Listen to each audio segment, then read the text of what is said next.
দেশে কতজন বিদেশি নাগরিক বৈধ বা অবৈধভাবে কর্মরত রয়েছে তা তদন্ত করে প্রতিবেদন দিতে পুলিশ মহাপরিদর্শককে নির্দেশ দিয়েছেন হাইকোর্ট।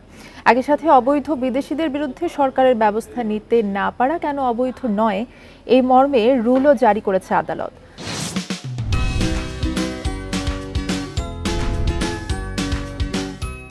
সকালে এই বিষয়ক রিটের শুনানি শেষে বিচারপতি মোস্তফা জামান ইসলামের নেতৃত্বে দ্বৈত বেঞ্চ এই আদেশ ও রুল জারি করেন। রিটকারীদের আইনজীবী ব্যারিস্টার সারোয়ার হোসাইন জানান, বিভিন্ন গণমাধ্যম ও সংস্থার রিপোর্ট অনুযায়ী দেশে 10 লাখেরও বেশি বিদেশি বিভিন্ন প্রতিষ্ঠানে কর্মরত রয়েছে। তাদের বেশিরভাগই অবৈধ বলেও জানান তিনি। এজন্য অবৈধ বিদেশিদের বিরুদ্ধে ব্যবস্থা নেওয়ার জন্য রিট করেন তারা। রিটে উল্লেখ করা হয়, দেশে 169টি দেশের নাগরিক কাজ করছে। এর মধ্যে ভারত, পাকিস্তান, শ্রীলঙ্কা এবং আফ্রিকার নাগরিকদের বেশিরভাগই অবৈধ। তারা নানা অপরাধেও জড়িয়ে পড়ছে বলে রিটে উল্লেখ করা হয়।